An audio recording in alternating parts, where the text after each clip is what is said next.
찬미예수님, 찬미성모님, 파티마 세계사도직 한국 본부를 소개할 파티마 세계사도직의 부본부장으로 있는 신동규 다미안 마리아 신부입니다. 파티마의 세계사도직은 교황청으로부터 2005년 10월 7일자로 공적 국제 신심단체로 승인된 평신도 사도직입니다. 현재 전 세계 110여 개국의 파티마 세계사도직이 진출해 있으며 회원은 대략 2,500만 명에 달하고 미국과 인도, 아프리카, 남아메리카 등 많은 나라에서 활발한 활동 중에 있습니다. 그 중에서도 한국은 독일인 하 안토니오 몬시뇨레의 큰 공헌으로 부산의 한국 본부가 설립되면서 파티마 성모님의 메시지 전파와 한국의 평화 통일을 위해 앞장서시고 또 그 밖에도 교회 쇄신과 전국적인 신심운동, 출판 사업을 시작하시면서 지금까지도 안동교구를 제외한 전 교구의 파티마 세계사도직이 활동 중에 있습니다. 그렇다면 이 사도직은 하는 일이 무엇이고 사도직의 기원에 대해서 알아보겠습니다.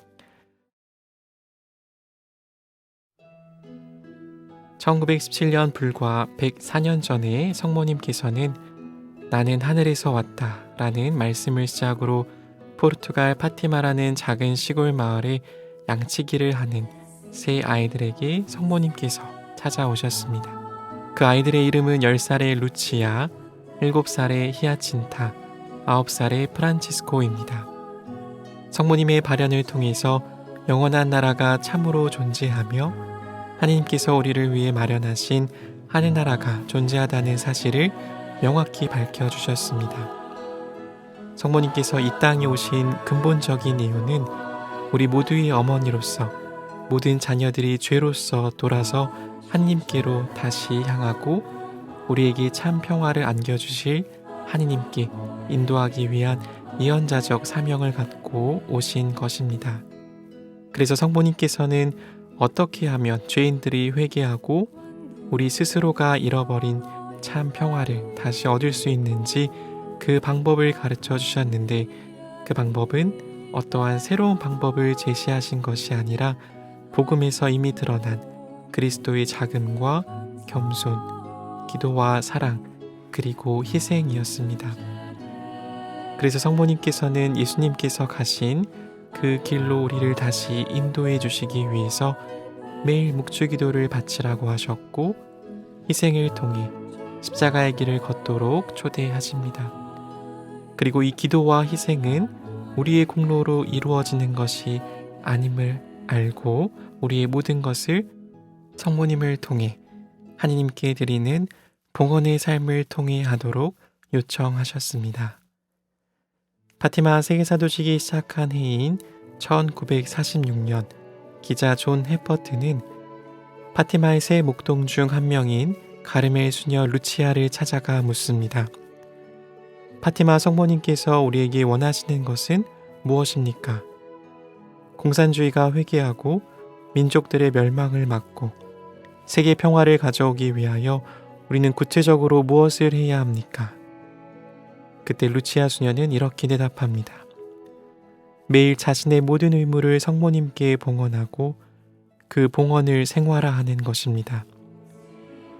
그렇게 대답한 뒤 루치아 수녀는 그 자리에서 하나의 서약문을 작성하는데 그것이 오늘날 모든 파티마의 세계사도직 회원들이 바치는 서약문입니다. 루치아 수녀님께서 쓰신 이 서약문에는 매일 묵주기도를 바치고 매일의 십자가를 기꺼이 지고 가며 성모님 옷의 상징인 스카플라를 착용하여 우리의 피난처이신 티없으신 마리아 성심께 자신을 봉헌하고 하느님과 일치를 이루어야 하는 내용이 담겨 있는데 바로 이것이 세상의 평화를 이루는데 우리가 해야 할 일인 것입니다. 바로 그 당시에 사도직의 공동 창설자가 될 미국인 헤롤드 빅터 콜겐 신부님께서는 미사 중 갑자기 심장 발작으로 쓰러지게 되면서 성모님께 이렇게 기도합니다. 사랑하올 어머니, 제 건강을 회복시켜 주시면 어머니를 위하여 저희 남은 생애를 바치겠습니다. 그런데 얼마 뒤 기적적으로 건강을 회복하게 되었고 어떻게 해야 성모님을 위해 일을 할지 고민을 하다가 파티마 성모님에 관한 기사를 읽고 성모님의 요청을 채워드리면 세상에 평화가 올 것이라는 약속의 말씀에 큰 감명을 받아 그때부터 본당 신자들에게 파티마 성모님의 메시지를 전하게 됩니다.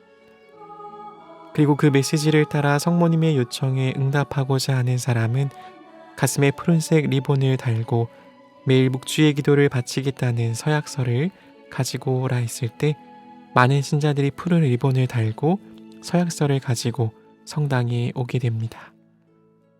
신부님께서는 신자들의 의지에 큰 감명을 받게 됩니다. 성모님의 메시지는 특별히 러시아의 무신론 공산주의들은 붉은 군대를 만들어냈습니다. 그러나 우리는 성모님의 푸른 깃발 아래 모여 그들이 회개하도록 성모님의 요청을 실천에 옮기는 푸른 군대가 되어야 하겠습니다. 하고 외쳤습니다. 그때부터 푸른 군대라는 이름이 이웃 마을과 미국 전체로 급기야는 전 세계로 퍼져나가기 시작했습니다. 그렇게 1948년 콜겐 신부는 존 헤퍼트 기자를 만나 파티마 성모님의 메시지 전파를 위해 푸른 군대를 창설하게 되었습니다. 한국에서의 파티마의 세계사도직의 시작은 6.25 전쟁 당시 1953년 군종 신부인 마테오 스트럼스키 신부에 의해서였습니다. 마테오 신부는 공산주의와 싸우고 있는 한국에 파티마의 성모님과 그의 메시지를 전파해보겠다는 결심을 갖고 푸른 군대 본부에 파티마의 성모상을 보내줄 것을 요청하게 됩니다. 1953년 3월 26일 전국 주교회의에 초대된 마테오 신부는 파티마 성모상의 순례 운동의 의의와 자신의 세부적인 계획을 보고하고 참석한 주교님들의 지지로 전 교구의 신자들이 참여하게 됩니다. 전쟁 가운데 파티마 순례 성모상이 거의 전국을 순례하면서 많은 이들이 위로와 용기를 얻게 되었습니다. 그 이후로 마테오 신부님은 본국의 귀한 명령을 받고 돌아갔지만 같은 해 7월 27일 휴전협정이 체결되면서 성모님의 도움으로 평화를 구하기 위한 그의 노력은 분명 헛되이 돌아가지 않았습니다. 그렇게 10년 후 독일 베르팅엔 출신의 하 안토니오 몬시뇨르에 의해서 파티마의 세계사도직이 다시 새롭게 시작합니다.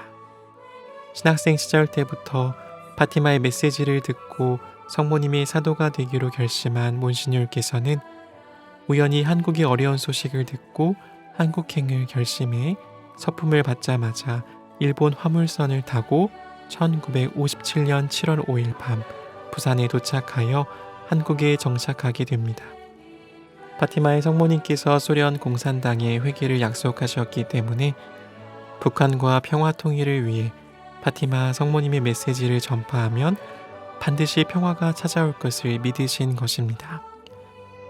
몬시뇨르께서는 매년 파티마 성모님 발현 기념일에 전국에 있는 모든 회원들이 하나 되어 성모님의 원의를 채워드리면서 한국을 비롯한 전 세계의 평화가 찾아오기를 함께 기도하셨습니다. 사도직의 기도운동은 지금도 진행 중이고 그 어느 때보다도 파티마의 메시지가 중요하게 된 이 시점에서 많은 이들이 파티마 세계사도직의 가족이 되어주셨으면 좋겠습니다.